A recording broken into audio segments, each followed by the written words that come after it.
오늘 말씀 마가복음 6장 45절에서 52절까지 말씀입니다.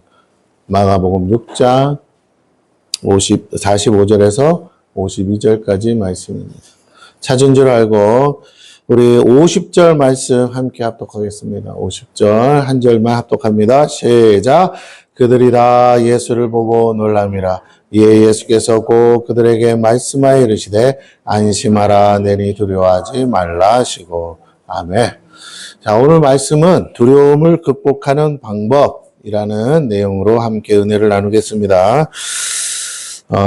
지금 한 주간에도 정말 많은 일들이 일어나고 막 난리 아닌 난리 있습니다. 그래도 우리가 지금 평안하고 안전한 곳에 있는 것이 은혜요, 축복이고 감사해야 될 일인 줄로 믿습니다. 그래요.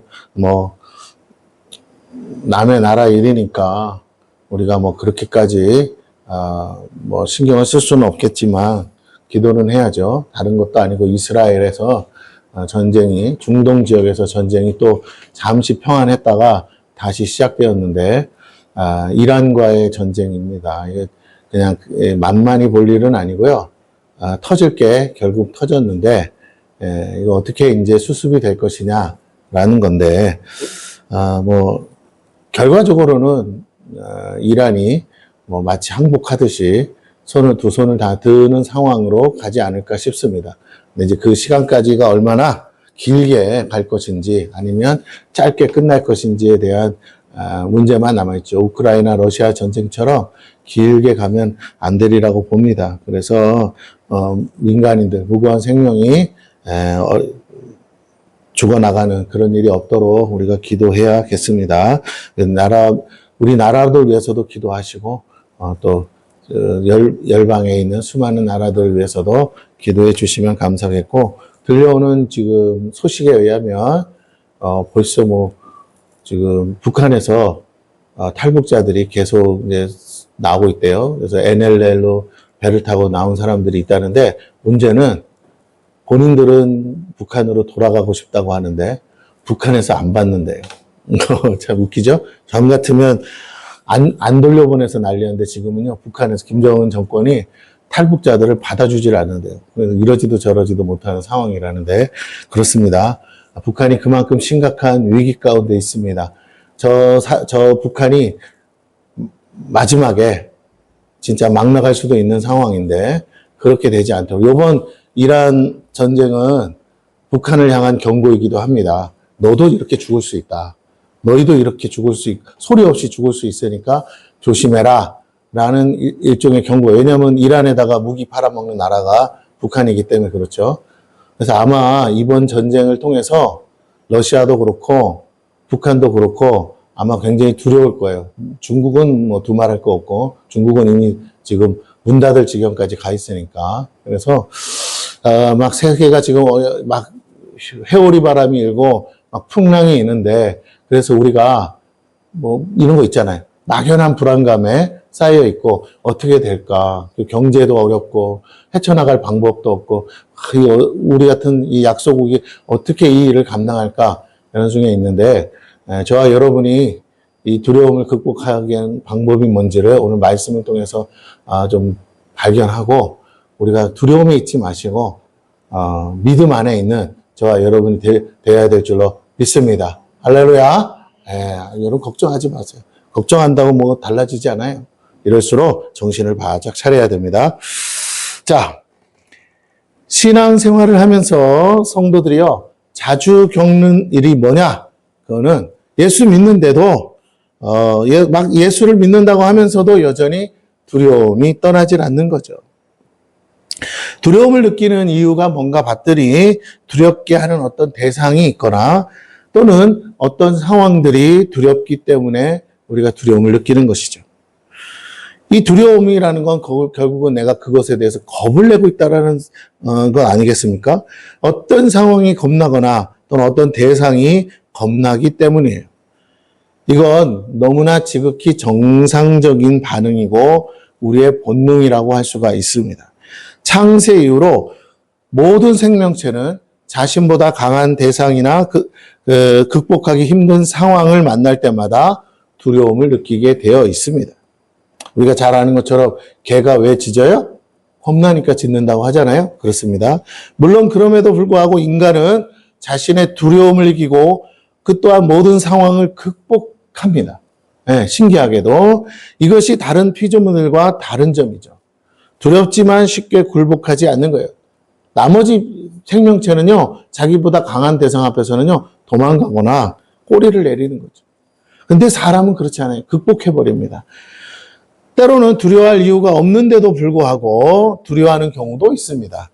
왜요? 그래서 우리에게 올바른 지식을 가지지 못할 때 우리는 두려워하고 우리 앞에 닥친 상황에 너무나 쉽게 굴복하게 된다는 것이죠. 올바른 지식이 필요해요. 올바른 정보가 필요해요. 그러면 겁내지 않아도 되는데 그렇지 못하기 때문에 우리가 막연한 두려움에 사로잡힐 수 있습니다. 오늘 저와 여러분은 이런 수많은 두려움 앞에서 어떻게 극복할 수 있는지 말씀을 통해 살펴보려고 합니다. 제자들 앞에 닥친 두려움, 그리고 그 두려움을 극복할 수 있었던 원인과 방법을 보도록 하겠습니다. 45절과 46절 보도록 하겠습니다. 예수께서 즉시 제자들을 재촉하사 자기가 무리를 보내는 동안에 배 타고 앞서 건너편 벳세다로 가게 하시고 무리를 작별하신 후에 기도하러 산으로 가시니라. 주님께는 나름의 스케줄과 계획이 있어요. 그러다 보니까 마냥 여기서 머물러 있을 수가 없습니다. 제자들을 먼저 보내셨어요. 왜? 무리들은 예수님이 필요한 거지 제자가 필요한 게 아니니까. 그래서 제자들을 보내고 남아있는 무리들, 아직도 예수님께 기도받고 싶고 치료받고 싶은 사람들을 예수님이 마저 사역하고 계셨다가 다 돌려보냈습니다. 늦은 밤에. 자, 그리고 예수님은 따로 기도하러 산으로 가셨어요. 예수님은 급하게 제자들을 재촉하셔서 건너편 벳세다로 보내셨는데 문제는 제자들만 배를 태워 보내셨다는 것이죠. 그러나 그들은 어린아이가 아닙니다. 그 중에는 배를 수년 동안 탄 베테랑 어부들도 있어요. 베드로와 안드레 그리고 야고보와 요한은 어부입니다. 어부 출신이에요. 그러므로 결코 배에 대한 공포나 문제가 있지 않습니다. 그 한밤에도 그들은 두려워하지 않아요. 밤을 새도록 물고기 잡이를 했던 사람들 아니에요? 그리고 그 일대를 또한 누구보다 잘 아는 사람들이에요. 그러기에 제자들이 함께 배를 타고 가는 건 결코 문제가 아닙니다. 주님은 제자들을 먼저 보내고 기도하러 산으로 가셨어요. 자, 여기서 우리가 한 가지 놓치지 말아야 되는 게 뭐냐면 오병이어의 기적을 일으키신 이후에 무리들을 보내시고 사역을 마치신 주님은 어쩌면 제자들보다도 더 피곤하셨을 겁니다. 그럼에도 주님은 결코 타협하거나 양보하지 않는 일이 뭐였냐? 바로 기도하는 일이었다는 것이에요.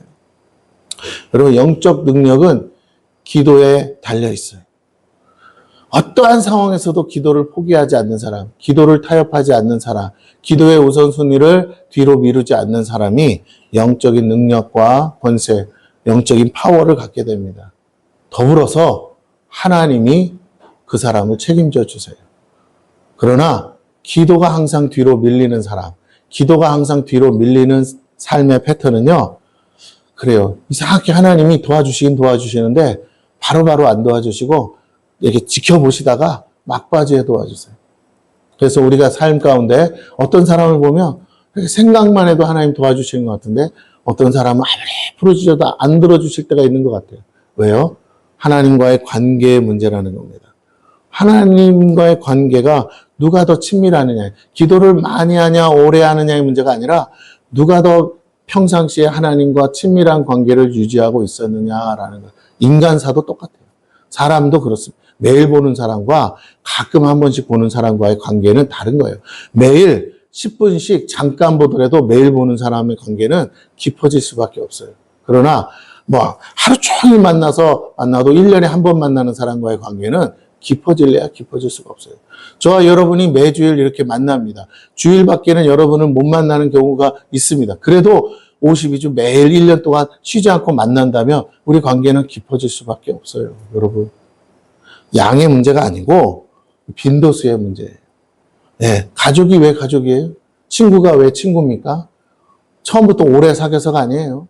매일같이 만나고 자주 만나고 나의 허물을 다 보여줄 수 있기 때문에 가까운 사이가 되는 것이죠. 우리가 하나님과 그런 사이가 되고 그런 관계가 돼야 되는데 자꾸만 이 핑계 저 핑계 이런 이유 저런 이유로 기도를 뒤로 미뤄요. 아니 알아요. 하나님이 도와주셔야 된다는 거. 하나님의 필요가 있어야 된다는 거 도와달라고 하는데 정작 기도는 안 해요. 걱정은 하고 근심은 하고 두려워 떨긴 하는데 정작 하나님 앞에 무릎 꿇지 않아요. 하나님 앞에 두 손 들지 않아요. 하나님 앞에 부르짖어 기도하지 않아요. 물에 빠진 사람도 시키지 않아도 소리를 지르는데 우리는 하나님 앞에 물에 빠진 지경이 되어도 소리 지르지 않아요. 아이고 뭐 기도를 그렇게까지 소리 지르가면서 합니까? 그 사람은 팔자 좋아서 하는 소리예요. 당신 형편이 정말 죽을 만큼 힘들면 소리가 나오지 말래도 나옵니다. 왜? 기가 막혀서라도 나와요. 왜? 살아야 되니까. 내 새끼가 만약에 죽을 병에 걸려서 사경을 헤맨다면 여러분 기도를 배워서 기도를 합니까? 주님 앞에 나와서 뭐라고요? 주여라도 외치는 거예요. 주여. 주여 주여 하면서 소리를 질러가면서 나 좀 한번 만나달라고 나 좀 한번 살려달라고 내 새끼 한번 건져달라고 기도를 많이 해서가 아니고요. 하나님은 다 아세요. 근데 내가 지금 하나님을 간절히 찾느냐를 보시는 거죠. 하나님 우리의 중심을 보신다 했습니다. 우리가 그렇게 진정으로 진실로 하나님을 매일 찾는다면 우리 하나님도 모든 우선순위 가운데 나에게 먼저 집중하지 않겠느냐는 거예요. 나의 신음소리에 먼저 응답하지 않겠느냐. 무슨 남보다도 못하게 가끔 가뭄에 콩나도 놓으면 아무리 내 새끼라도요 마음이 그렇게 쉽게 안 가져요. 그러나 사소한 거라도 매일 만나면 일단 우선순위가 정해져 있거든요. 맞습니다. 오늘 저와 여러분이 정말로 하나님과의 우선순위에서 같은 성도인데도 누구보다도 하나님이 잠깐만 너부터 말해 할 수 있는 그런 관계가 되어야 될 줄로 믿습니다. 할렐루야. 네, 그럼요.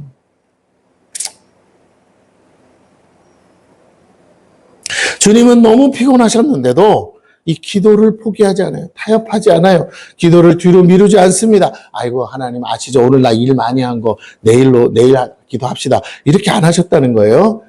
아무리 자신의 육체적 한계 속에 있다 하더라도 주님은 결코 기도하는 일을 뒤로 미루지 않았습니다. 주님은 왜 이렇게까지 기도에 집착하셨을까? 비밀을 하시니까. 첫째는요. 기도 외에는 이런 유가 나가지 않는다 하신 것처럼 영적인 권세와 능력은 우리 안에서 나오는 게 아니라는 거예요. 하나님으로부터 오는 것입니다. 이걸 아는 사람은요. 결코 기도를 포기하지 않아요. 여러분 숨 쉬지 않으면 죽는다는 거 아는데 여러분이 의지로 숨 쉽니까 지금요? 여러분 내가 오늘부터 숨을 쉬어야지 하고 숨 쉬어서? 아니 이건 본능이에요. 살기 위해서 뭐 한다고요? 내가 살아있다는 증거가 숨 쉬는 거잖아요. 사람 이렇게 코 대보고 숨 안 쉬면 어떻다고요? 그 사람은 죽은 거라고요. 오늘 우리가 숨 쉬는 건 당연한 거예요. 여러분이 영적으로 살아있다면 뭐 하게 돼 있다고요? 숨 쉬게 되어 있어요. 그럼 뭐 한다고요? 기도하게 되어 있다는 거예요. 할렐루야. 네. 여러분이 정말 영적으로 거듭났습니까? 영적으로 살아있습니까? 그 사람은요, 기도하기 싫어도 기도가 돼요. 왜? 죽을 것 같으니까, 숨이 막히니까, 숨 쉬어줘야 돼요. 숨이 서야 돼요. 매일같이 쉬지 않고 숨을 쉬어야 돼요. 심장이 쉬지 않고 뛰는 것처럼 기도는 쉬지 않고 해야 되는 일입니다. 그게 내가 살아있다는 증거예요. 기도하는 게 힘들다고요. 물론, 막 뛰면 심장도 벌컥벌컥 힘들죠. 그러나, 그렇게만 뛰는 거 말고 그냥 조금씩이라도 하나님 보러 왔습니다 하면서 기도하는 일, 그게 힘들다고요? 그건 이상한 거죠. 자다가 일어나서 눈 뜨고도 기도하는 거 힘들지 않아야죠. 그냥 아버지 간밤에도 아무 탈 없이 잠 잘 자게 하시고 오늘 하루를 허락해 주셔서 감사합니다. 그 기도가 뭐가 어려워요? 네. 우리 기도하는 게 일상이어야 되고 기도하는 게 숨 쉬는 것만큼 자연스러워야 돼요. 왜? 그게 내가 살아있다는 증거예요. 내가 기도해야지라고 의지를 가지고 기도하는 거예요. 그거 내가 병들었다는 증거예요. 내가 지금 왜 이러서 기도해야지. 힘들어. 기도해야지. 뭐 이런 게 내 영적인 삶에 있다고요? 그러면요. 저나 여러분이나 지금 심각한 문제에 있는 거예요, 여러분. 우리가 지금 뭔가 크게 놓치고 있는 겁니다. 다시 한번 말씀드립니다. 기도는 자연스러워야 돼요. 기도해야지, 기도하지 말아야지, 뭐 그런 게 아니에요. 그냥 자연스럽게 기도하러 나오고, 기도가 되어지고, 어느 곳에서든지, 어떤 시간이든지, 하나님 주여 하면서 감사의 기도든 또 하나님 앞에 간구하는 기도든 수시로 해야 될 줄로 믿습니다. 할렐루야. 그래서 주님과 늘 소통하고 있어야 돼요. 주님은 그렇게 기도하셨어요. 뿐만 아니라 작정하여 기도하셨어요. 기도의 시간을 정해놓고 하셨다는 거예요. 첫째는 능력이 하나님으로부터 오기 때문이라고 했습니다. 그래서 하나님과의 이 관계가 그렇게 중요한 거예요. 하나님과의 인격적 관계를 맺는 가장 쉬운 길이 뭐라고? 기도다라는 겁니다. 우리 자신의 연약함을 토하는 시간이 기도이기도 합니다. 기도하지 않으면 어떤 영적인 권세나 능력도 나올 수 없고 또 오래 가지지도 않아요. 마치 충전된 배터리가 닳듯이 기도 안 하면 방금 전에는 능력이 온 것 같아도 오래 갈 수 없어요. 기도하지 않기에 결국 우리가 어떻게 됩니까? 믿음도 잃고 번아웃 되는 것입니다. 오래된 배터리는 충전 완땅 해도 오래 못 가죠. 금방 닳아요. 예, 우리가 자꾸 그렇게 되면 안 됩니다. 사역이 많을수록 우리는 균형 잃지 않고 더욱 뭐에 힘써야 된다고요? 잠깐요. 일하던 것도 멈추고 기도해야 돼요. 여러분, 하루 종일 쉬지 않고 일하면 결국 내일은 일 못해요. 맞죠? 몸살이 나서도 안 돼요. 정해진 시간만큼만 일해야 되는 거예요. 자기 컨디션을 유지할 수 있어야 돼요. 오래 일하기 위해서는요, 쉴 때 쉬어야 돼요. 기도는 그렇게 우리 자신을 하나님 앞에 내어놓고 쉬는 거예요. 그러면서 충전을 받는 시간이에요. 하나님께 플러그를 꽂는 시간이라고요. 근데 그걸 몰라요? 싹 죽기 살기로 뛰면 다 되는 줄 알아요? 여러분, 일이 성취되기 전에, 일이 이루어지기 전에 여러분이 먼저 죽어요. 여러분이 먼저 쓰러진다니까요. 그런 미련한 삶을 살아서는 안 될 줄로 믿습니다. 돈이 벌리고 돈 버는 게 재밌고 막 여기저기서 사람들이 부르고 막 손님들이 몰려오고 사업이 막 풀려요. 그럴수록 멈추세요. 하나님 앞에 엎드리세요. 기도하세요. 잘못하면 사단의 속임수에 넘어갑니다. 막 되는 것 같다가요. 한순간에 여러분이 번아웃되고 쓰러지고 다 내려놔요. 병원에 입원하는 순간 정신을 잃고 쓰러지면요. 그 다음에 아무것도 건지지 못해요. 산소 마스크 쓰고 있다면 더더욱 위험해요. 떼는 순간 죽는 건데요. 여러분, 자기 자신, 겸손한 사람은 자기 자신을 아는 거예요. 내가 지금 이러면 안 되지. 쉬어야지. 영적으로 겸손한 사람은 어떻게 해요? 내가 이러면 안 되지. 기도해야지. 하면서 하나님 앞에 무릎 꿇고 엎드리셔야 돼요. 설령 교회까지 나오기 힘든 분들이라면 집에서라도 침대 머리 맡에서라도 무릎 꿇고 기도하셔야 돼요. 사역의 질이 깊을수록 더욱 주님과의 인격적 관계를 맺어야 합니다. 하나님과 가까이 하는 만큼 영적인 권세와 능력은 나오는 것이에요. 모세가 시내산에서 하나님과 40일 동안 함께 했습니다. 그래서 그의 얼굴에서 뭐가 났다고요? 광채가 나왔대요. 수건을 가렸지만 누구도 그 광채를 막을 수 없었습니다. 하지만 시간이 지나고 나서 결국 어떻게 해요? 그 광채는 사라지고 모세 얼굴에서 수건은 제거되었습니다. 마찬가지예요. 그러므로 우리가 얼마나 하나님과 가까이 하느냐에 따라 영적인 권세와 능력이 나온다는 걸 우리는 알아야 돼요. 우리가 느낄 수 있어요. 하나님과 깊은 교제 가운데 들어가고 친밀한 가운데 들어가고 하나님의 얼굴을 대면하여 보는 사람. 육으로는 우리 하나님을 볼 수 없지만 영적으로는 내 영은 하나님을 볼 테니까 그렇게 하나님과 대면하기 시작하면요. 나도 모르는 사이에 내 얼굴에서 하나님의 영광의 광채가 나올 줄로 믿습니다. 말하는 게 달라지고 행동하는 게 달라지고 태도가 달라지고 늘 하나님 앞에 있으니까 그러니까 어떻게 해요? 인간적인 모습이 사라지고 하나님 같은 모습이 나도 모르게 나올 수밖에 없어요. 물든다 그러잖아요. 하나님의 얼굴에 광채로 내가 물이 들어요. 그래서 사람들이 나를 보는 게 아니라 내 얼굴에서 내 모습에서 마치 하나님을 만난 것 같은 이상야릇한 느낌을 느낀다는 거예요. 세상 사람일지라도. 그러나 여러분 아시잖아요. 사람 죽이고 악독한 사람 눈빛부터 뭐라고요? 다르잖아요. 살기가 가득하잖아요. 그냥 이상하게 스쳐만 지나가도 뭐라고요? 싸늘하잖아요.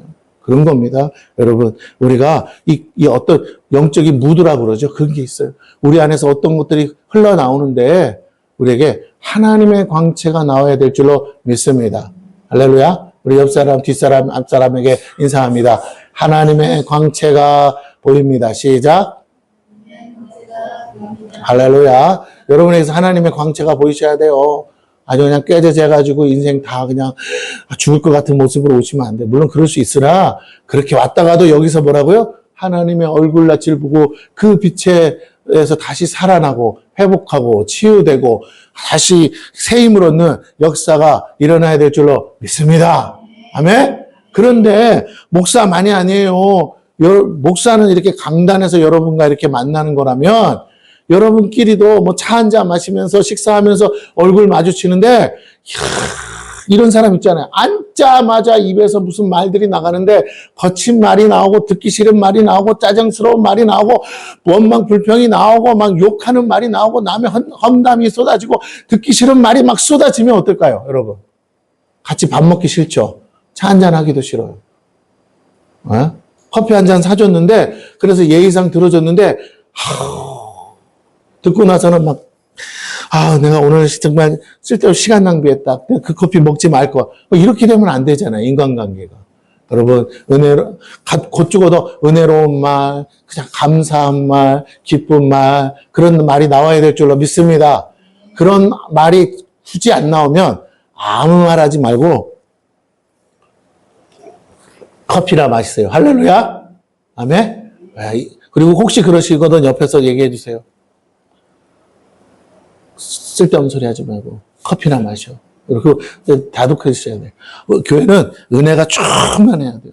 누구 때문에 받은 은혜도 다 쏟으면 안 돼요. 또 와가지고 이렇게 정치 얘기하고 세상 얘기하고 여러분이 아무리 얘기해도 동네에 바둑 들고 장기 두는 할아버지들이 얘기하듯이 그분들이 아무리 떠들어도 세상은 바뀌어요, 안 바뀌어요? 안 바뀌어요. 여러분에겐 권한이 없다니까요. 미사일 누를지 말지는 저 이스라엘의 이란의 대통령이나 그런 사람들에게 권한이 있는 거지 여러분에게는 아무 권한이 없어요. 그런데 여러분이 뭐 하면 능력이 되냐? 여러분이 그런 쓸데없는 말 나누지 말고 하나님 앞에 기도하면 주께서 역사하사 그들이 누르려고 하다가도 뭐라고요? 막으시는 일이 있을 줄 믿습니다. 할렐루야. 그럼요. 누군가는 지금 우리나라 사람이지만 보세요. 이란에 가서 사업하겠다고 가 있는 분이 있을 수 있잖아요. 또 거기에 또 일가 친척 형제 중에 이스라엘에 가서 뭐 하겠다는 사람이 있을 수 있잖아요. 그런데 적어도 누구는 있어요. 대사관 직원들이랑 아이고 대사관으로 간다 해서 좋다고 했다가 지금 막 전쟁이 나면 다들 걱정할 거 아닙니까? 아유 하나님 제발. 우리 식구, 내 형제, 내 조카, 내 새끼들 있는데 제발 이상한 짓거리 안 하고 여기서 멈추게 달라고 지금 얼마나 눈이 빠지게 간절하게 기도하지 않겠냐 이 말입니다. 할렐루야. 그들의 기도가 전쟁을 멈출 줄로 믿습니다. 그러니 여러분 쓸데없는 말 하지 마세요. 장기판 두는 할아버지들처럼 그렇게 세월 보내는 얘기하지 마시고 그럴 바에는 하나님 앞에 무릎 꿇는 것이 더 나은 줄로 믿습니다. 한 번 더 얘기합시다. 옆 사람에게 이제 그냥 기도나 합시다. 시작.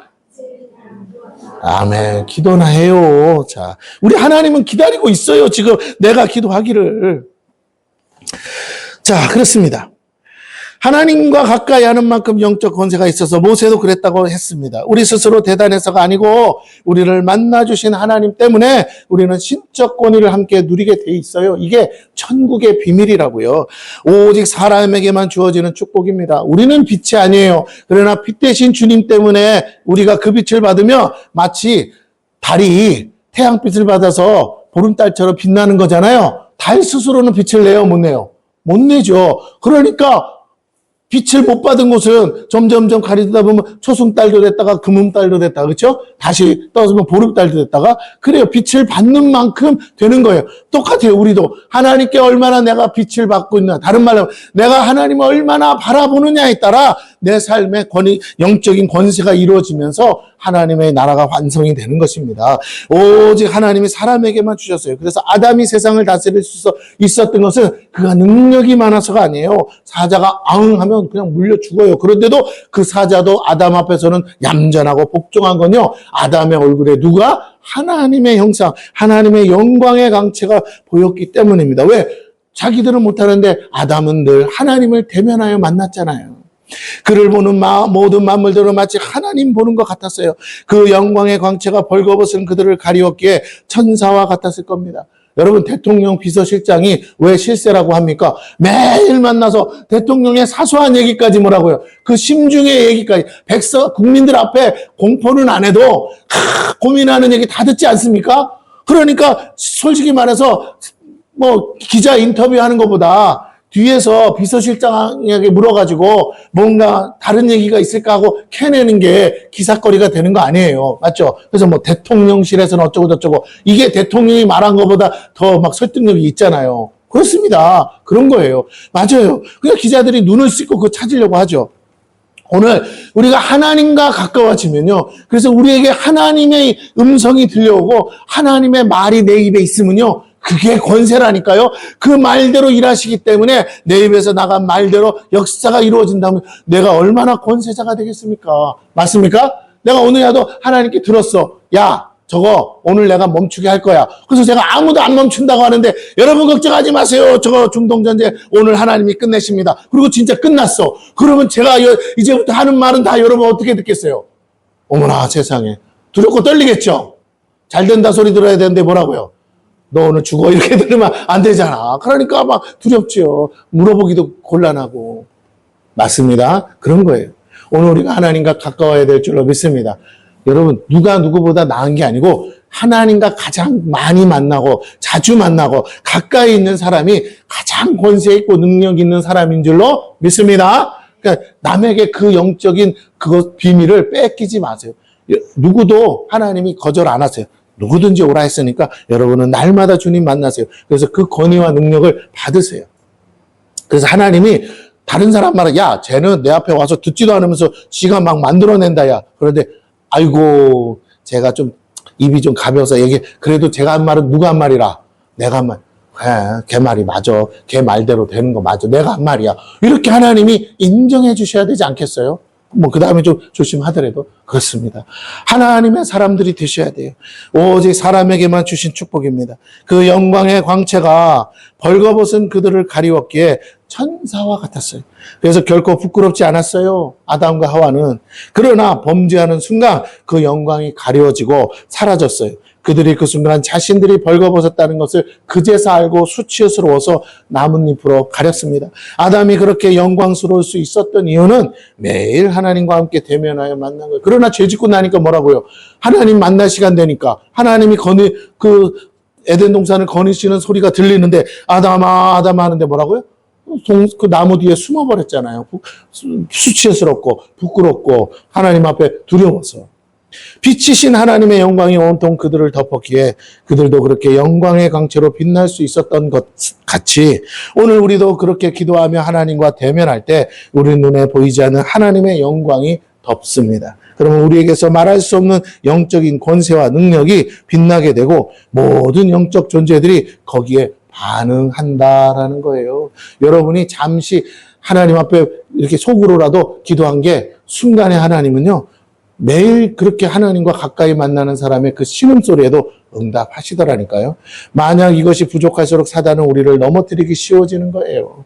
그러나 그 영광이 가득할수록 하늘의 천사들이 우리에게 복종하고 하나님의 일을 돕습니다.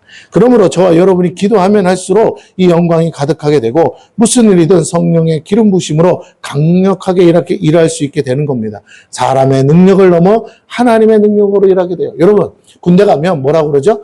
짬밥 순이래잖아요. 나이와 상관없이. 맞죠? 그리고 여러분 항상 보면 뭐라고 그래요? 우리가 남자들끼리 싸울 때 뭐 떼고 싸우자고요? 아니 내가 이길 수 있는데 뭐 때문에 못 이기는 거야? 계급장 때문에 못 이긴다잖아. 그 밥풀 하나가 있고 없구나. 그렇잖아요. 아니 선임하사가 20년 복직을 해도 소대장 하나를 뭐 한다고요? 못 이겨. 왜? 계급이 낮아서. 그래서 이 밥풀 떼고 계급장 떼고는 이기겠는데 뭐라고요? 요거 하나 때문에 하극상이 되니까 대들지 못하는 거예요. 오늘 여러분이 하나님과 가까워질수록 여러분에게는 그 영적 계급장이 붙는 줄 믿으시기를 바랍니다. 기도하는 사람이요. 어린 나이일지라도요. 그 애가 기도하면 응답된다면 여러분 권세와 능력은 그 아이에게 있는 거 아니겠어요? 하나님이 그 아이의 기도는 들어주신다는데 나이 많은 게 무슨 대수입니까? 능력도 없는데. 그러면 그 어린 나이한테 가서도 뭐라고요? 기도를 부탁해야 되는 거예요. 오늘 영적인 삶은 그런 거예요. 먼저 된 자 나중되고 나중된 자 먼저 된다는 게 무슨 말인지 깨닫고 여러분 하나님 앞에 기도하는 삶을 사시기를 축원합니다. 그렇죠. 둘째는요. 기도를 통해 하나님의 뜻을 깨닫게 되고 하나님의 계획을 알게 돼요. 하나님이 알려주신다니까요. 하나님과 동행하고 동역할 수 있게 됩니다. 내가 하나님의 계획을 알았는데 다른 짓을 할 이유가 뭐가 있습니까? 이렇게 하면 된다는 걸 알았는데 굳이 안 되는 일을 벌릴 필요가 뭐가 있겠어요? 우리의 계획과 생각으로 하는 게 아니라 하나님의 계획과 방법으로 일하게 될 때 우리는 모든 걸 올바르게 행할 수 있게 됩니다. 그렇지 않으면 우리도 모르는 사이에 죄를 범하게 되고 죄의 유혹에 넘어가게 돼요. 왜냐하면 사단은 끊임없이 하나님으로부터 오지 않는 것을 주기 때문에 그래요. 그래서 여러분이 삶 가운데 주의 정도가 가까이 지내야 되는 이유가 그거였어요. 그래도 여러분보다 기도 많이 하고 말씀 많이 보니까 그래도 여러분보다 뭐라고요? 누구의 뜻을? 하나님의 뜻을 더 빨리 알거나 더 자세히 알 수 있기 때문에 그래요. 내가 기도해서 들었어도 확인해 보는 거죠. 주의 종한테 물어보고. 네, 그래야 돼요. 그래야 실수하지 않는 거예요. 그렇지 않으면 우리도 모르는 사이에 죄를 범하고 유혹에 넘어갑니다. 왜? 너무 좋아 보이거든요. 사단은 끊임없이 하나님부터 오지 않는 걸 줘요. 여러분, 매일 하나님을 만나는 아담과 하와도 마귀의 말에 뭐라고요? 넘어갔어요. 보암직하고 먹음직하고. 예. 미혹되지 않고 유혹을 피하기 위해서는 영적 분별력이 있어야 되고 그것은 오직 하나님의 말씀으로 분별해야 돼요. 하와가 이 말만 했어도 살았어요. 마귀가 막 뱀이 뭐라고 떠들어도 잠깐만 내가 기도해보고 이 말만 했어도 뭐라고요? 하나님께 물어보고 우리 남편한테 한번 물어보고 이 말만 해도 살았을 텐데 그 말을 안 했어요. 그게 문제인 거죠. 예. 바로 그 말씀을 깨닫는 방법이 기도입니다. 성령과의 교통을 통해 우리는 심오한 하나님의 뜻을 깨닫고 하나님의 일하심을 따라 일할 수 있게 되는 것이에요. 저와 여러분이 이렇게 이런 은혜가 있어야 돼요. 그래서 기도보다 앞서면 안 되는 거예요. 기도해서 확신이 올 때까지는 뭐라고요? 좀 천천히 가도 괜찮아요. 실수하는 것보단 나아요. 마지막으로 기도를 통해 모든 필요를 공급받을 수 있어요. 왜? 도와달라고 날 공급해달라고 기도하니까. 기도를 통해 우리는 우리의 부족함을 아뢰고 하나님께서 예비하시고 준비하신 모든 것을 우리의 것으로 누리게 됩니다. 이게 핵심이에요. 축복이 뭐예요? 하나님의 것을 내 것처럼 사용할 수 있게 된다는 거예요. 허락받으면 되잖아요. 기도해서. 아멘? 문제는 성도들이 자꾸만 우리가 가진 것으로만 일하는 거예요. 헌신은 없는 거 하는 게 아니고 우리가 가진 것으로 하는 거라고 했어요. 지난주에 오병이요. 헌신은 뭐라고요? 뭘 만들어내는 게 아니고 내가 있는 것으로만 하면 돼. 하나님도 그 이상 요구 안 해. 그러나 주의 일을 할 때는 내 것만 가지고 하는 게 아니고 뭐라고요? 하나님 거를. 제자들이 무엇을 떼줬어요? 보리떡 5개, 물고기 2마리만 떼준 게 아니에요. 그러면 한 사람도 못 먹어요. 보리떡 5개, 물고기 2마리를 떼어주신 예수님. 그 주님으로부터 떼어진 거. 그건 어디서부터 온 거예요? 하늘나라서부터 온 거예요. 할렐루야. 물고기 2마리, 보리떡 5개 가지고 떼었지만 그 순간 기적이 일어나서 축사하셨잖아요. 하나님 앞에. 하나님, 실상은 뭐 보리떡 5개, 물고기 2마리밖에 없는데 이거 가지고 여기 5천 명이 아니라 한 2만 명 앉아 있는데 어린 나이부터 노인까지 다 먹여야 되는데 아버지 어떡합니까? 그랬더니 하나님이 떼줘. 내가 공급해 줄게. 그랬더니 눈에 안 보여도요. 천사들이 하늘에서부터 뭐 했을까요? 보리떡 따서 물고기를 다 실어 날라가지고 즉각적으로 공수해서 예수님이 손을 뗄 때마다 실제로 그것이 떼어져서 실제가 되는 역사를 일으킨 줄로 믿습니다. 할렐루야? 그럼 다 먹은 건 뭘 먹은 거예요? 소년이 준 보리떡 따기 물고기 2마리가 아니고 하늘에서부터 하나님이 공급해 주신 보리떡 따기 물고기 2마리를 배부르게 먹은 줄로 믿습니다. 우리는 하나님의 것으로 사는 것이고 하나님의 것으로 일하는 거예요. 그것을 아는 사람은 하나님의 것으로 일하면 쉽게 일할 수 있고 하나님께서 일하면 내 능력 밖의 것도 할 수 있다는 걸 아는 사람은요. 결코 기도를 포기하지 않아요. 결코 기도의 삶을 놓지 않아요. 결코 기도보다 앞서지 않아요. 무슨 수를 써서라도 하나님의 허락을 받아서 하나님의 것을 가지고 일하려고 하나님 앞에 무릎 꿇고 엎드리게 되어 있다는 거예요. 여러분. 영적 비밀을 아는 사람이 돼야 돼요. 야, 너는 왜 이 바쁜 중에도 가서 기도를. 여러분, 저 이슬람 사람들은요, 그렇게 하루 바쁘고 어려워도 뭐라 한다고요? 하루에 5번은 기도한대잖아요. 알라신한테. 목에 칼이 들어와도. 하물며 그대로 믿음이 있어서 하는 게 아니에요. 안 그러면 옆에서 뭐라 하니까 그런 거죠. 그래도 그렇게 하는데, 생명 바쳐 하는데, 진짜 살아계신 하나님을 믿는 우리는 왜 그렇게 못할까? 오늘 다시 한번 여러분이 그렇게 목숨 걸고 기도할 수 있는 저와 여러분 되기를 축원합니다. 하나님을 믿는데 목숨 걸고 믿어보세요. 하나님도 하나님의 생명 바쳐 목숨 걸고 여러분을 지키실 줄로 믿습니다.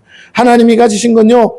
믿음으로 취하는 거예요. 우리가 믿을 때 하나님은 공급하세요. 근데 하나님의 것으로 일한다는 건 하나님의 공급하실 때 일하는 것이고, 그러므로 우리는 뭐예요? 그때까지 기다리는 거죠. 기도는 이 시간을 인내로 채우는 겁니다.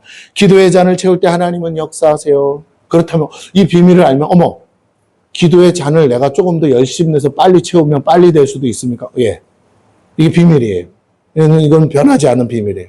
이 믿음을 가지고 그냥 주구장창 시간 떼어서 기도하라는 게 아니고, 이 믿음을 가지고 기도의 잔을 채우면 열흘 걸릴 일도 하루만 해도 될 수 있다는 말이에요. 왜? 하나님이 허락하시면. 예? 그 비밀을 아는 사람은 죽기 살기로 기도하는 거예요. 할렐루야. 예? 그렇지 않으면 우리가 왜 기도원까지 올라가서 막 기도를 하겠습니까? 응답받고 내려오는 사람은 얼마나 행복해요. 예? 몇 날 며칠 걸릴 일 기도원 가서 작정 기도했더니 응답되었더라. 하루 이틀이면 해결받을 일을 뭐하러 미루고 세워라 내워라 보내게 있겠습니까? 일할 줄 아는 사람은 집중하는 거예요. 그래서 가장 좋을 때 하나님은 역사하시고, 그때가 되기 전까지 우리는 기도의 잔을 채워야 돼요. 얼마나 기도하느냐가 아니에요. 그 시간이 오기까지 믿음으로 흔들리지 말고 기도하는 겁니다. 때로는 하나님이 달아보시기도 해요. 제가 진짜 나를 믿고 인내하고 있나 안 있나. 기도가 차면 응답이 오고, 응답이 오면 기도가 성취됩니다. 그래서 기도하는 사람은 엉덩이가 좀 무거워야 돼. 조급하지 않고 인내로 기다리는 것이 믿음이에요. 공부 잘하는 학생의 특징이 뭐라고요? 하루에 12시간도 앉아서 공부에 집중한대잖아요. 엉덩이가 가벼우면 안 돼요. 집중할 수가 없고, 그럼 뭐 다른 데 마음이 가 있는데 공부가 되겠어요? 자, 왜냐하면 사단은 끊임없이 하나님으로부터 오지 않는 것을 주기 때문에 그렇습니다. 잠깐만, 그게 아니죠? 예. 그래서 우리가 조급하지 않고 인내로 기다리는 게 믿음이에요. 주님은 이걸 아시기에 결코 기도하는 일을 포기하지 않으시고 언제나 기도보다 앞서지 않으셨어요. 저와 여러분이 주님처럼 일할 수 없는 이유가 여기에 있습니다. 능력을 안 주셔서가 아니고 못 주셔요. 왜? 기도를 안 하니까. 너희가 얻지 못하면 뭐하지 못함이라? 구하지 않음이라. 주님도 결코 기도보다 앞서지 않았다는 것을 안다면 더욱 기도하며 인내하셔야 합니다. 47절에서 50절을 봅니다.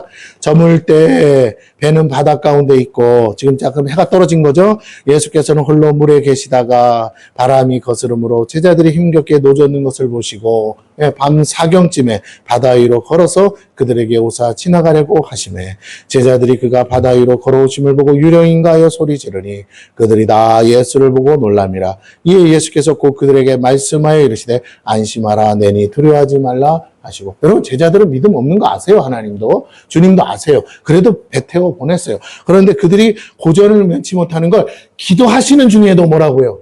주님이 걱정돼서 보셨다고요. 달빛에 비친 제자들의 모습을, 그 밤에 누가 배를 띄워서 가겠어요? 제자들 배밖에 없어요. 보는데 달빛에 저 갈릴리 바닷가에 뭐가 있다고요? 배가 있는데 앞으로 못 나가고 있어. 헤매고 있어요. 바람이 부니까 보니까 바람이 거세게 부네. 예수님도 그 바람 맞고 있으니까. 그런데 제자들이 풍랑에 의해서 못 나가고 있네. 막 힘들고 있네. 아이고, 비명소리 들리네. 예수님도 아이고야, 내가 기도를 하지마. 이러다가 나 죽겠다, 야 빨리 가야겠다 하고 주님이 그 밤에 달려가셨다는 거예요. 이게 뭘 얘기합니까? 오늘 주님은 여러분이 부르짖지 않아도 여러분을 지켜보고 계신 줄 믿으시기를 바랍니다. 근데 제자들이 그 배에서 뭐 했겠어요? 자기 힘으로 안 되는데. 네? 수십 년 배를 타던 베테랑들도 지금 안 되니까 주야 하면서 하나님 찾지 않았겠어요? 그러니까 누가 기도하고 있는데 누가 깨웠을까요? 기도하는 주님을. 하나님이 눈 떠, 네 제자들 좀 봐. 지금 죽기 일보 직전이다. 빨리 내려가라고. 내려가라고 하셨으니까 내려왔지. 주님이 말로만 해도 될 텐데 뭐하러 내려오셨겠어요? 하나님이 내려가라고 하신 거예요. 네 기도 다 받았으니 내려가라. 내려오셨어요. 사경쯤, 기도를 안 한 게 아니었어요. 밤 사경이 될 때까지 있었어요. 그리고 내려오셔서 기도를 마치고 내려오셨어요. 49절, 제자들이 그가 바다 위로 걸어오심을 보고 유령인가요? 소리 지르니 50절, 그들이 다 예수를 보고 놀람이라. 그래요?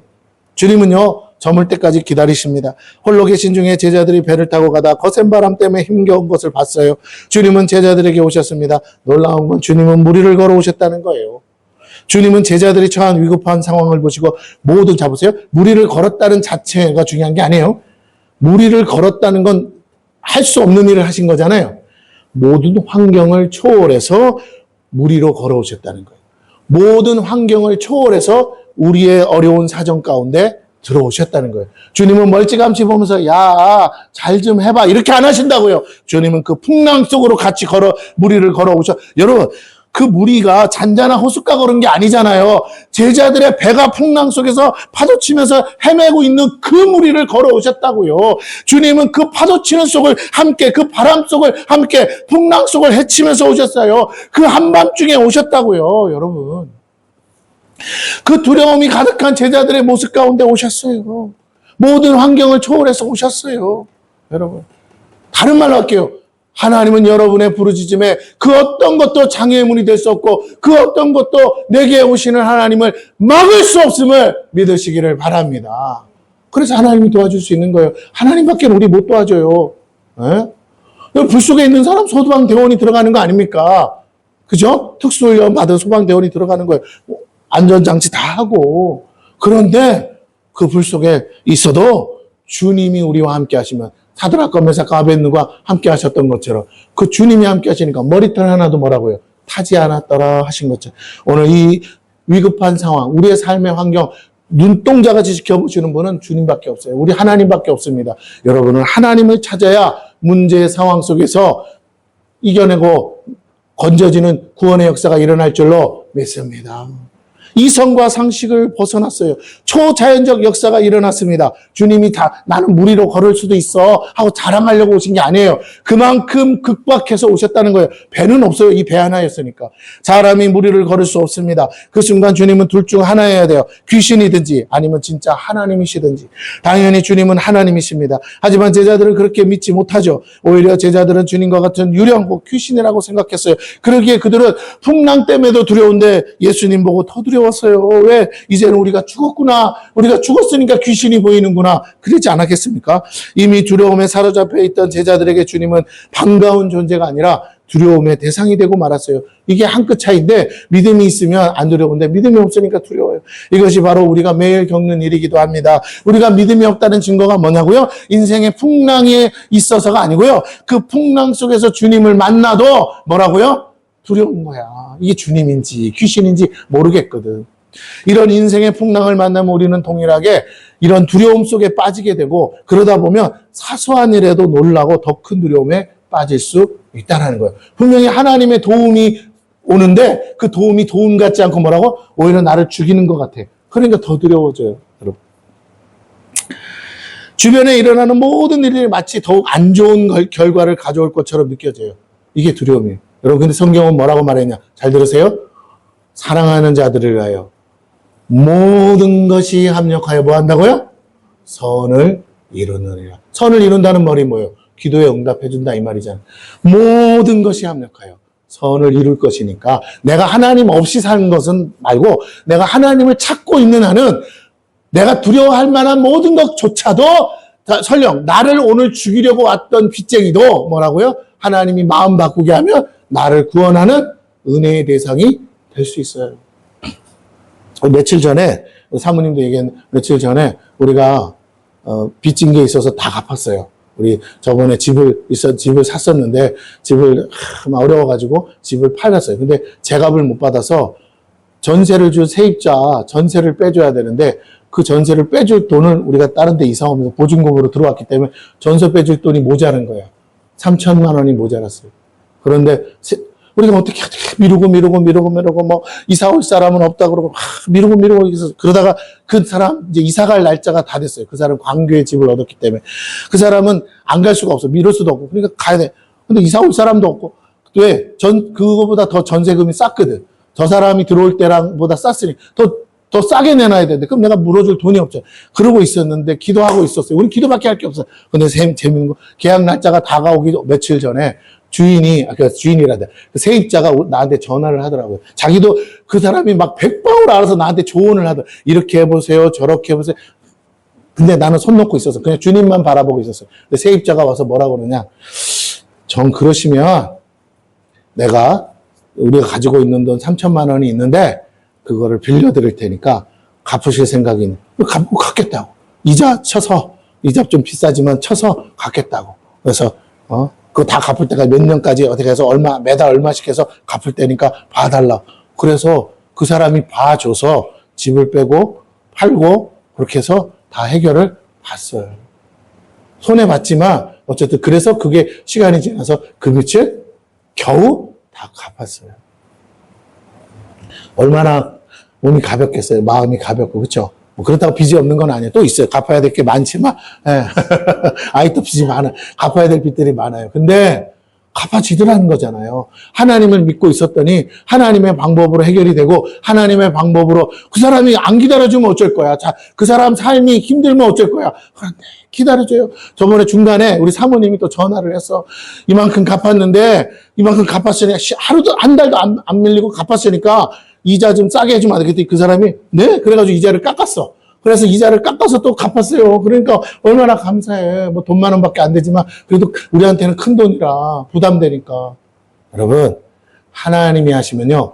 원수가 바뀌어 그 사람이 나를 구원하는 구세주가 될 수도 있어요. 하나님을 믿는 저와 여러분 되기를 축원합니다. 그 원수의 얼굴에서 하나님이 보일 수 있어요.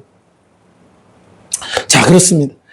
주님은 모든 상황을 초월해서 제자들 앞에 오셨고 그 두려움에 사로잡힌 제자들, 당신을 보고도 두려워 떠는 제자들 앞에 오셔서 말씀하셔요. 뭐라고요?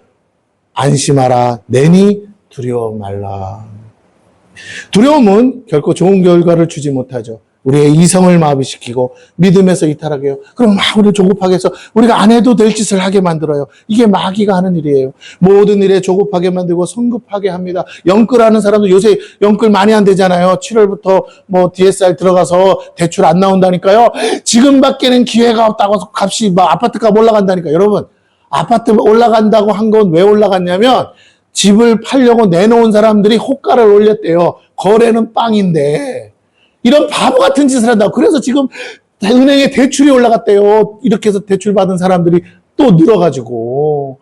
뭐 민주당이 돼가지고 뭐라고? 항상 민주당이 정권 잡으면 집값이 올랐다나. 그래서 더 오르기 전에 뭐라고? 집 사야 된다고 대출 받아가 다음 달부터는 못 받으니까 이런 미련한 짓을 하냐고요. 다음 달부터 대출이 막히면 집값이 어떻게 되겠어요? 떨어지지. 전쟁 나서도 지금 어떻다고요? 떨어지는데. 대출받은 사람도 지금 어떨까요? 답이 없어. 그 비싼 이자를 물어야 돼. 근데 집값은 이제부터 어떻게 된다고요? 계속 추락하는 비행기처럼 계속 떨어져 가요. 거래가 없는데 어떻게 됩니까? 거래가 없는데. 실상을 봐야지. 자꾸 사람들의 말에 현혹돼서 뉴스에 나오는 거 그런 거에 막 현혹돼가지고. 여러분, 방송국도요, 광고를 때려야 먹고 살아. 부동산 업자들이 로비해서 광고하는 거야. 그러니까 거기에 속아서 넘어간다고요. 실상은 달라요. 지금 마지막 끝물에 내 집 팔고 나가겠다는 사람들 줄 서서 있어요. 요 동네만 해도 그래. 요 새로 지은 아파트 있잖아요. 그 아파트만도 지금 조사해 봤더니 매물만, 새 아파트인데 매물만 150개예요, 150개. 저 사람들 만약에 빚 못 갚으면 다 그거 뭘로 나와요? 경매로 나오는 거예요. 아니 150개 아파트가 경매로 나오면 아파트 값이 오르겠어요? 떨어지겠어요? 당연히 떨어지지. 경매로 산 사람이 전세를 비싸게 내겠어요? 싸게 내겠어요? 싸게 내지. 그 내가 저쪽 집에 들어가기 전에 뭐라고 해요? 내 집에 전세 들어와야 되니까 월세 내야 되니까. 그러면 시간 조금 몇 년 지나면 어떻게 된다고요? 경매로 산 사람들이 전세 싸게 내고 월세 싸게 낸다고요. 다 떨어지게 돼 있어요. 인내하면 되는데, 기다리면 되는데 못 기다렸어. 그렇습니다. 우리가 지혜를 가져야 될 줄로 믿습니다. 하나님을 믿으면요, 하나님께서 지혜를 주셔요. 볼 걸 보게 하시고 들을 걸 듣게 하신다고요. 그런데 우리가 두려움에 사로잡히면요, 마귀가 그걸 이용해서요, 저도 그렇게 해서 실수한 건 많아. 그러다 보니 우리가 다시 한번 깨달아야 돼. 한 번 무너지면요, 돌이킬 수가 없어요. 그러면 진짜 뭐가 된다고? 소위 말하는 금융노예가 되는 거예요, 금융노예. 여러분, 월급을 많이 받으면 뭐 하냐고. 다 뭘로 갖다 줘. 얼마 되지도 않는 집을 그 집값 갚겠다고. 아이고, 여러분, 기본이 뭐죠? 8억이고 9억이라며요. 요즘, 우리 동네는 아니지만 저쪽 동네만 가도. 무슨 아파트를 그렇게 비싸게 주고 삽니까? 미쳤지. 여기는 아무리 비싸도, 그렇잖아요? 그러니까 내가 값을 말하지 않겠어. 근데 너무 싼 동네 같아서. 그런데 그래요. 그런 사람들 못 감당하면 다 일로 밀려오죠. 우리 한번 다 경험해봤잖아요. 그러므로 기다리세요. 오히려 이 동네 아파트 값은 올라가요. 저쪽 동네는 무너져도. 왜? 그 사람들 다 급하게 와야 되니까. 모든 일에 조급하고 성급하게 만들어서 우리로 하여금 감당치 못할 실수를 저지르게 합니다. 우리는 이런 유혹에 빠져서는 안 돼요. 옛말에 호랑이 굴에 들어가도 정신만 차리면 된다고 하지 않았어요? 그런 말처럼 더욱 두려움을 극복해야 합니다. 아유, 목사님, 알죠. 알지만 안 되는 걸 어떻게 해요? 제자들이 이 모든 상황을 그럼 어떻게 극복했느냐라는 그것은 그들이 본 것이 유령이 아니라 진짜 주님이셨기 때문에 가능했다는 거예요. 그게 사실입니다. 주님이 함께 하시고 친히 찾아오셨어요. 내가 기도해서 두려움이 주님이 내게 오신다면 내 두려움이 사라질까요? 그대로 있을까요? 그러면 내 두려움이 사라질 때까지 뭐 하면 된다고요? 기도하면 돼요. 왜? 하나님은 살아계시니까. 주님은 그들을 찾아오시면서 놀랍고 두려워하는 제자들에게 안심하라 내니 두려워 말라고 안심시켜. 주님의 말씀이, 잘 들으세요. 주님이 말하면 능력 없던 제자들이 능력받아서 귀신도 쫓아내고 병든 자도 고쳤다며요. 주님이 말만 했는데도. 그렇다면 안심하라 내니 두려워 말라 하는 이 권세 있는 말씀이 제자들에게 들려지는 순간 그들의 마음을 붙들고 있는 어둠의 권세가 떠나가고 그들의 마음이 평강을 되찾은 줄 믿습니다. 아직 풍랑은 멈추지 않았어요. 그러나 그들의 제자들의 마음은 심장 벌렁벌렁 뛰던 것이 멈춰졌어요. 신기한 방법으로. 갑자기 평안이 와요. 여러분 이거 기도하다가 경험한 사람은 알아요. 아직까지 막 두려워서 어쩔 줄 몰라가지고 기도했는데 갑자기 순간에 뭐라고요? 평강이 찾아오고 평안이 찾아왔다는 건 응답되었다는 거예요. 할렐루야. 예. 내가 내 의지로 안 되는데 내 마음이 진정이 된다고요? 갑자기 믿음이 온다고요? 확신이 온다고요? 그건 하나님이 응답했다는 사인이에요. 해답이에요, 이것이. 먼저는 주님이 직접 오셨다는 것이에요. 두 번째는요, 주님이 함께 하시고 말씀하셨다는 거예요. 여러분, 주님의 위로가 있습니다. 그렇다면 우리도 동일하게 주님을 구해야 합니다. 그리고 그 주님을 만날 때 두려움이 사라지고 주님의 음성을 들을 때 사라져요. 주님의 말씀은 우리 안에 있는 두려움을 제거하는 능력입니다. 첫째는 주님을 만나기 위한 기도요. 둘째는 주님의 음성을 듣기 위한 말씀 묵상이에요. 이 두 가지를 해야 된다는 거예요. 이 두 가지를 통해 우리는 두려움을 극복하게 되고 주님과의 인격적 만남이 이루어지는 거예요. 다 아는 얘기인데 뻔한 소리인데 결국 이것이 결정적인 능력의 키였다는 것입니다. 누가 얼만큼 이 간단하고 단순한 방법을 반복적으로 하느냐라는 거예요, 여러분. 유명한 분이 있어요. 컨설팅 해주시는 분이 있어요. 이순영인가? 유명한 분이 있어요. 그분이 웬만한 상품, 웬만한 제품, 웬만한 회사 컨설팅을 다 해요. 비비고도 하고, 이런 것도 하고, 다 만들어. 그래서, BTS도 컨설팅하고, 여자 걸그룹 블랙핑크도 해주고, GD도 해주고, 다 해줬어. 이 사람 유명한, 한 번 컨설팅 10억이라니까, 10억. 근데 이 사람이 이런 말을 해요. 어떻게 하면 사업에서 성공할 수 있느냐? 그러면서 하는 말이, 장사의 비법을 가르쳐줘. 사업하기 전에 당신이 사업해서 성공할 수 있는 노하우를 가져야 되는데 그게 뭐냐면 첫째로 수첩을 하나 들고 가서 매일 하루 3끼 밥은 먹지 않냐. 그럼 한 끼는 외식하지 않겠냐. 당신이 일을 한다면 외식하는 식당에 가서 앉아서 그 시간대에 손님이 몇 명 오고 주 메뉴는 뭐고 값은 얼마고 그래서 상상을 해봐라. 손님이 얼마나 들어와서 회전율은 얼마고 여기 그래서 하루 매상을 얼마나 이거를 뭐라고요? 1년만 해보라 이거예요. 그러면 이제는 그런 수첩 없어도 자리에 앉는 순간 뭐라고요? 야, 이 가게는 되겠네? 안 되겠네? 이게 딱 그려진다는 거예요. 성공은 멋진 꿈에 있는 게 아니라 이 사소한 디테일에 있다는 거예요. 그게 능력이라는 거예요. 기술자도 마찬가지죠. 새 부품 사다가 갈아주는 게 뭐가 능력이야. 헌 부품 가지고도 뭐라고요. 돈 안 들이고 기계를 다시 재생시키는 게 능력이지. 그잖아요. 납땜 떨어져서, 선이 하나 떨어져서 납땜 한 번만 하면 되는 걸 가지고 통째로 부품을 갈아야 되면 얼마나 비싸요. 그게 손해잖아요. 의사 선생님도 마찬가지지. 딱 진단해보고 여기 딱 해서 뭐만 하면, 치료만 하면 될 일을 아주 그냥 사람을 베껴놓고 다 째면 그게 무슨 소용이 있냐는 거예요. 오늘 저와 여러분의 영적 능력도 마찬가지입니다. 매일같이 주님과 기도하고 묵상하면서 매일의 삶 속에서 하나님의 진리의 말씀을 얼마나 깨닫고 알고 있느냐에 따라 위급한 상황이 올 때마다 뭐라고요? 그 문제를 푸는 열쇠를 갖고 있는 거잖아요. 그 문제를 푸는 방법을 이미 알고 있는 거잖아요. 그러면 우리는 그 방법대로 하면 해결되는 줄 믿습니다. 할렐루야. 그러면 남들이 볼 때는 이야 어떻게 저걸 저렇게 쉽게 해결해? 근데 이 사람은 방법을 아니까 쉽게 해결하는 거죠. 두 손 다 놓고 있는데도 이 사람이 오면 뚝딱뚝딱 몇 번만 하면 돌아가잖아요, 기계가. 그러니까 놀라운 거죠. 그게 부가가치가 있는 거잖아요. 그게 성공의 비결이에요. 이 여자분이 말하는 거예요. 뭐냐면 나는 어디 가면 그게 보인다는 거야. 뭘 어떻게만 손 보면 갑자기 안 되던 장사도 되게 하고 안 팔리던 물건도 팔리게 한다는 거예요. 여러분 이게 비결이라는 거예요. 뭐가 대단한 게 아니야. 너나 나나 똑같은데 집중해서 그래서 그 사람은 매일같이 아침에 일어나면요 10개의 제품을 뭐라고? 리서치 한대잖아요. 그런 거예요. 다시 한번 여러분에게 도전합니다. 여러분이 기도와 말씀에 그렇게 매일같이 집중하시는 저와 여러분 되기를 축원합니다.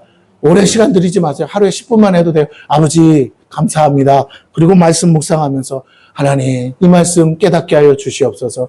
깨달으면 감사하시고 못 깨달으면 또 넘어가시고 그 다음 말씀 보고 그 다음 날 또 보고 이렇게 매일같이 하시는 거예요. 숨 쉬듯이 하시는 거예요. 근데 나중에 어느 날 보면요 내게 하나님의 전신갑주가 입혀져 있는 것을 발견하게 될 줄로 믿습니다. 이 두 가지를 통해 두려움을 극복합니다. 주님과의 인격적 만남이 이루어져요. 아직 풍랑은 멈추지 않고 있습니다. 주님을 만나고 주님의 음성을 들었어도 우리의 상황은 여전히 바뀌지 않아요. 그럼 언제 상황이 역전됩니까? 그것은 그 주님이 우리 인생의 배에 오르실 때 가능해져요. 51절, 52절을 보고 마칩니다. 다 같이 읽어요. 51절, 52절이 가장 핵심이에요. 시작. 배에 올라 그들에게 가시니 바람이 그치는지라 제자들이 마음에 심히 놀라니 이는 그들이 그 떡 드시던 일을 깨닫지 못하고 도리어 그 마음이 둔하여졌음이로라. 주님이 그들이 탄 배에 오르는 순간 바람이 그쳤어요. 주님이 말씀해줘도 마음의 평강은 찾아도 여전히 풍랑은 일고 있었습니다. 물 위에 있던 주님이 어디로? 배 위로 올라오셨어요. 그렇다면 오늘 우리 인생의 배에 누가? 주님이 올라타셔야 돼요. 그러면 우리의 풍랑도 멈춰지게 돼요.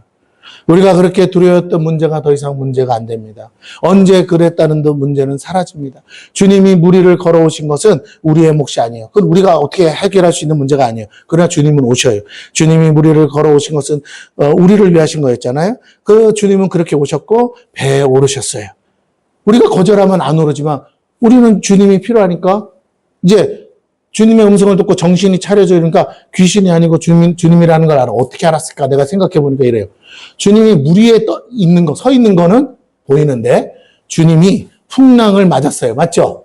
그러면 그 물이 예수님의 옷을 어떻게 했을까요? 적셨겠지. 비바람이 쳤다면 그 풍랑 파도가 예수님의 머리를 어떻게 했을까요? 적셨겠지. 예수님의 얼굴에 물이 어떻게 됐을까요? 신기하다. 예수님의 옷도 젖고 물이 와서 다 물에 젖은 쥐처럼 꼬라지는 정말로 형편없는데 어디에 있다고요? 물 위에 떠 있는 거야. 물에 서 있는 거예요. 이거는 이해가 안 되는 거야. 근데 자세히 보니까 뭐라고요? 귀신이 아니고 귀신이라면 그걸 그렇지 않아 물에 안 젖을 거 아니에요. 사람처럼 젖었어. 어머, 주님 맞네. 그 주님이 배로 오시는 거예요. 올라오시는 거예요. 아, 귀신이 그렇게 올라가겠어요? 하면서 오겠지? 근데 주님이 어떻게 올라왔다고요?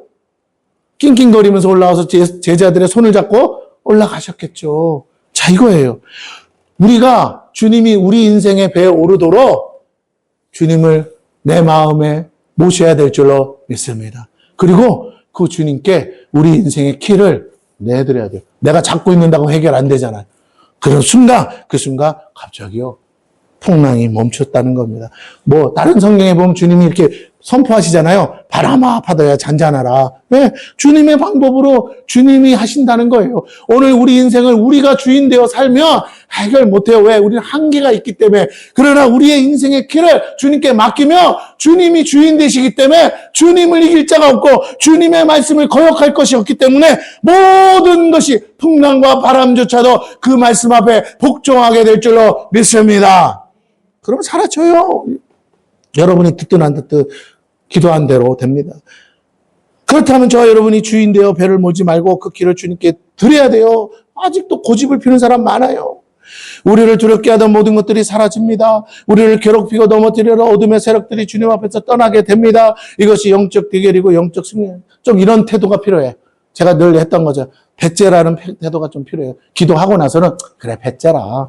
주님 앞에 배째라는 게 아니라 그래 배째 죽이든 살리든 하나님 하시니까 그래 하나님이 건질 마음 있으면 들으셨으면 구원하실 것이고 못 들으셨으면 어쩔 수 없는 거. 이런 좀 담대함과 좀 이런 것이 좀 필요한 줄로 믿습니다. 그래야 불어오던 나를 두렵게 하던 풍랑도 이상하다. 제가 이렇게 하면 두려워서 지 스스로 물에 빠져 죽어야 되는데 저거 뭐 그냥 천하태평이네. 그래야 풍랑도 멈춰요. 주님이 딱 배에 오르는 순간 주님께 맡기는 거예요. 내 길을. 아예 알아서 하세요. 뭐 죽으면 천국이요. 살으면 할렐루야야. 아멘. 따라해보세요. 죽으면 천국이요. 살면 할렐루야다. 예, 그렇죠. 우리가 누구와 함께하고 누구에게 인생의 주도권을 맡기느냐 달려 있어요. 나를 드러내고 싶은 사람은 여전히 내가 키를 잡고 있으나 아니요. 하나님의 영광이면 됩니다. 나는 아무것도 아닙니다 하고 넘길 때 하나님 이 모든 일을 해결하시고 동시에 하나님께 영광 돌리면 돼요. 인생의 주도권을 내가 지면 인생의 풍랑은 끊이질 않지만 주님께 맡기면 결국 풍랑은 멈추게 되고 목적지에 다다릅니다. 아직도 그 길을 여전히 내가 잡고 계셔요. 오늘부터 그 길을 주님께 넘기세요. 지금 이 시간부터 넘기세요. 우리보다 더 완전하신 분이 우리를 가장 안전하게 인도하실 것이라고 믿습니다. 할렐루야. 다니는 직장의 사장님이 오늘 이번 주일날 회사 안 나오면 당장 때려치죠. 그러면 그러세요. 마음대로 하세요. 그리고 때려치기를 바랍니다. 할렐루야. 이렇게 말해도 가서는 못해. 다시요. 마음대로 하세요. 나는 하나님이 보내셨기 때문에 하나님이 여기 보내신 줄 믿고 다니는 거라. 나는 하나님 말씀 듣지 사장님 말씀 안 들어요. 주인이 사장님이라도 난 그 말 안 들어요. 내가 여기 다니고 말고는 하나님이 결정하는 거예요. 라고 해보세요. 그러면 저녁쯤 되면 사장님이 마음 바뀌어서 그래요. 뭐라고? 내가 실수했다고, 미안하다고, 그래도 회사 나오라고 하실 줄로 믿습니다. 내가 다음부터는 주일날 가지 말라고 안 할 테니까 오라고. 왜요? 나 없으면 안 되게끔 돌아가게 할 테니까. 이해가 되십니까? 아무리 찾아봐도 뭐라고요? 이 사람 없이는 안 될 것 같게 만드신다니까요. 이거 경험해본 사람은 알 거야. 이거 경험해본, 회사인데, 주일도 장사를 해야지. 여러분, 대형 마트도 문 닫게 하잖아요. 난 그 소식 듣고요. 남들은 막 욕을 하는데, 아니, 매주 문 닫게 하면 안 돼? 그것 때문에 교회 못 가는 사람도 많은데? 그잖아. 나는 신세계 사장님이 교회 다닌다며, 독실한 크리스찬이며, 이참에 나라 대통령 팔아서 뭐라고요? 사주. 연속으로 그냥 뭐라고요? 문 닫으면 안 돼? 그러면 그 직원들 다 어떻게 해요? 교회 다니는 사람으로 채용할 수 있잖아. 맞죠? 안 그래도 아니 다른 사람은 모르겠고 크리스찬들은 굶어 죽으면 안 되잖아. 그러면 하나님의 다른 마트는 홈플러스 저도 문 닫았는데 다른 마트는 다 문 닫아도 이 마트만큼은 어떻게 해요? 형통하게 하실 줄로 믿습니다. 아멘. 아이고 누가 재래시장을 갑니까? 오히려 놀러를 가버리지. 그잖아요. 마트도 문 닫았겠다. 그냥 놀러 가버리죠. 캠핑 가자 그러죠. 그러니까, 나름의 이유가 있겠지만, 욕을 하는 건 난 둘째야. 난 이제 욕도 하기 싫어. 욕하는 것도 힘들어. 누굴 욕해. 그러지 않고 뭘 하냐. 아이고, 그러십니까? 할렐루야! 그러면 제발 부탁입니다. 이름이 뭐였죠? 정용진인가? 제발 주여 주님께서 감동하사 이 마트는 사장님은 그러시면 우리가 충성하겠습니다 하고 뭐라고요? 우리는 남은 2주도 문을 닫겠나이다. 그래 줬으면 좋겠다라는 거예요. 나는 그렇게 기도할게요. 할렐루야. 그러면 이마트 직원들 뭐라고요? 매주 놀잖아요. 그리고 평일날 놀던 거 뭐라고요? 안 놀고 운영하면 되잖아요. 그랬더니 손님이 더 뭐라고요? 바글바글 올더라. 주말에 놀던 손님도 뭐라고? 평일에 나와서 장 보더라. 어휴 할렐루야다. 그렇게 될 줄로 믿습니다. 난 그렇게 됐으면 좋겠어요. 나는 교회를 위해서 생각하는 것이 그 기업을 위해서 생각하는 게 아니에요.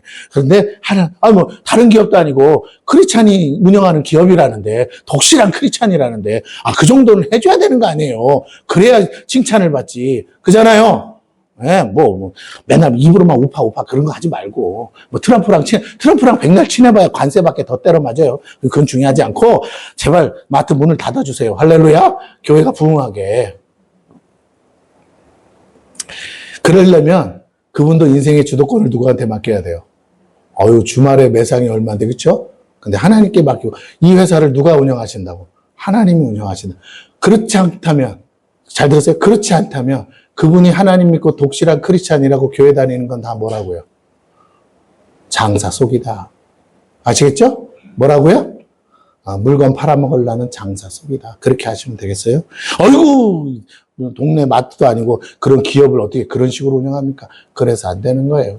그러니까 세상 대통령이 와서도 뭐 한다고요? 강제로 문 닫게 하는 겁니다. 하나님이 일하고 계심을 나는 믿습니다. 할렐루야? 하나님이 대통령을 사용해서라도 문 닫게 하세요. 난 그래서 감사한 거예요. 저건 세상 대통령이 하는 게 아니고 누가 하시는 거라고? 하나님이 하시는 거라고 믿기 때문이에요. 자, 거세지는 풍랑 앞에서 모든 경험은 그저 물거품에 불과하죠. 그렇다면 우리가 가진 모든 경험과 지식 그리고 능력이 해결의 실마리가 아닙니다.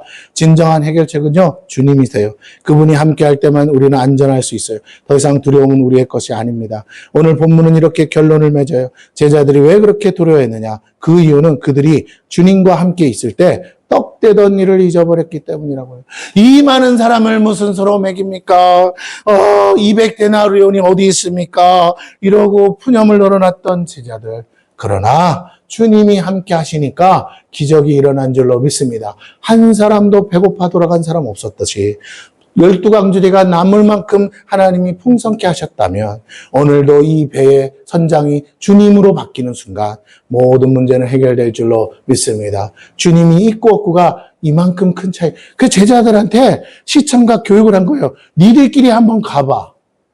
주님이 일부러. 그리고 그 다음에 찾아오신 거예요. 뭐라고? 나 없이 될까? 나 없이 할 수 있다고? 너네들끼리 나가서 막 기적이 일어나고 능력 나타나니까 이제는 나 없이도 다 할 수 있다고 생각했어? 그런데 여전히 누가 함께 하셔야 된다고요? 주님이 함께 하셔야 된다는 거예요. 무엇 때문에 그 놀라운 기적을 잊었습니까? 그들은 자신들이 보는 걸 믿어요. 자신들의 눈에 보이는 풍랑과 파도를 봤어요. 그것이 자신들을 집어삼킬 것 같아요. 주님이 제자들을 먼저 보낼 때 베드로나 이런 사람들을 으쓱 때문에 말했어요. 나만 믿어, 나만 믿어. 이까짓 배 아무것도 아니야. 눈 감고도 운전할 수 있어. 그러고 태워서 갔을 거예요. 그러나 풍랑 앞에 여지없이 무너졌어요. 그들은 주님이 보고 계심을 몰랐고 주님이 함께 하심도 몰랐어요. 그들은 주어진 모든 것에 정직하게 반응했어요. 그것은 믿음이 아니에요. 여러분, 세상이 돌아가는 일에 반응하는 건 믿음이 아니에요. 전쟁 났다 어떻게 하냐? 거기에 반응하지 마세요. 하나님이 어떻게 하시느냐에 반응하시기를 축원합니다. 하나님이 어떻게 일하시냐를 보세요. 마음이 둔해져서 그들은 방금 전 있었던 기적과 자신들을 통해 나타났던 모든 기적도 잊어버렸어요. 현재 주어진 일에 반응했고 결국 두려움에 사로잡혀 모든 일을 잊어버렸습니다. 즉 믿음을 잃었다라는 거예요. 주님은 그럼에도 그들을 찾아오셨고 안심시켜 주셨습니다. 그리고 모든 상황은 해결됐어요. 주님으로 인해 모든 것이 일순간 사라졌습니다. 그렇게 세차게 불던 바람과 풍랑도 온데간데 없이 사라졌어요. 마치 꿈을 꾸고 허상인 것처럼 사라졌어요. 오히려 귀신으로 알던 주님이 여전히 배에 함께 있습니다. 이것이 진실이에요. 보이는 것이 진실이 아닐 때가 많아요. 우리는 분별해야 합니다. 그리고 보이지 않지만 분명히 살아 역사하신 하나님을 믿어야 합니다. 그분의 말씀 앞에 바로 설 때 두려움은 사라질 수 있습니다. 할렐루야. 막 크리스찬들이, 기독교인들이 막 연일 유튜브에다가 올리면서 대통령 바뀌어서 나라 망한다 어쩐다 연일 떠들어요. 내가 그 소식을 들어요. 그런데 저는 좀 다르게 말하겠어요.